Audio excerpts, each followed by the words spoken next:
कहाँ बाड़ा? घरे बानी। अरे जल्दी आवा ना। अरे इतना जल्दी का बा? हमरा ये सब कुछ नहीं सुने के, जल्दी आवा ना। अरे तो इतना घबराइल काहे बाड़ू? हमरा जिंदगी और मौत के सवाल बा, प्लीज जल्दी आ जाना। ठीक बा, आओ।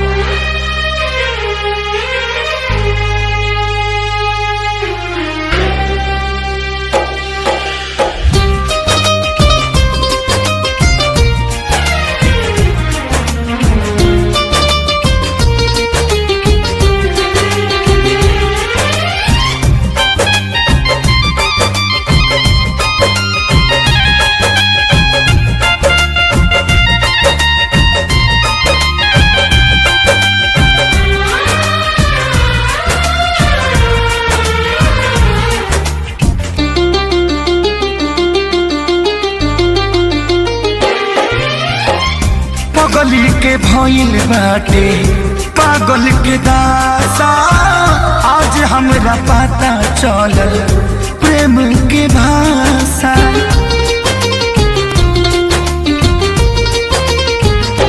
हाँ, पागल के भइल बाटे पागल के दासा, आज हमरा पता चलल प्रेम के भाषा।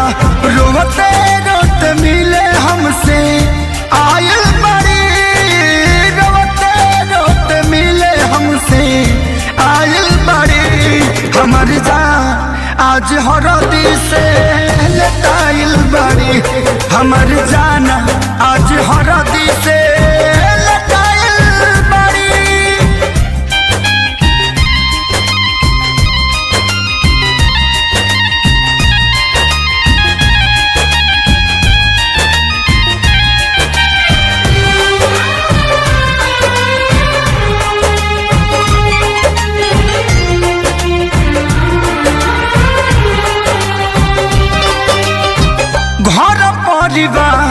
देख खोजत होई जा, छतिया पमुड़ी धके रोवा तारी एही जा।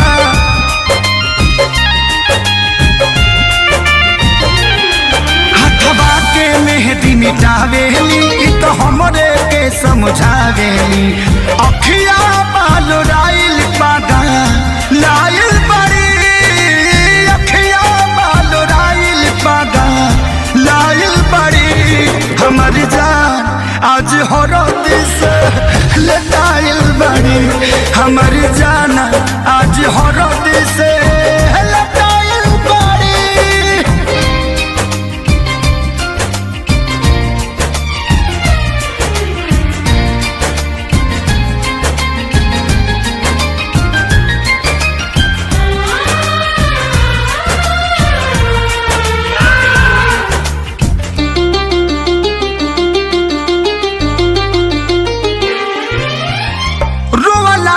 इनका झर बनावा के पाता, प्यार के मतलब रब जिया जुए बुझाता।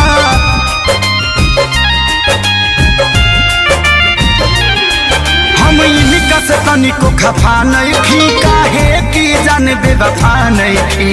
अखिलेश के खेसारी खाती भुलाइल बड़ी, अखिलेश के खेसारी खाती भुलाइल बड़ी। हमर जान आज हरद से लटाइल बड़ी, हमर जान आज हरद से लटाइल बड़ी। ए जान, हम तो के छोड़ के ना जाए। सुना, कुर्बानी के नाम ही तो प्यार होला, और प्रेमी से बढ़ के परिवार होला। सबके इज्जत के बात बजान, तोहरा चले के परी। चल।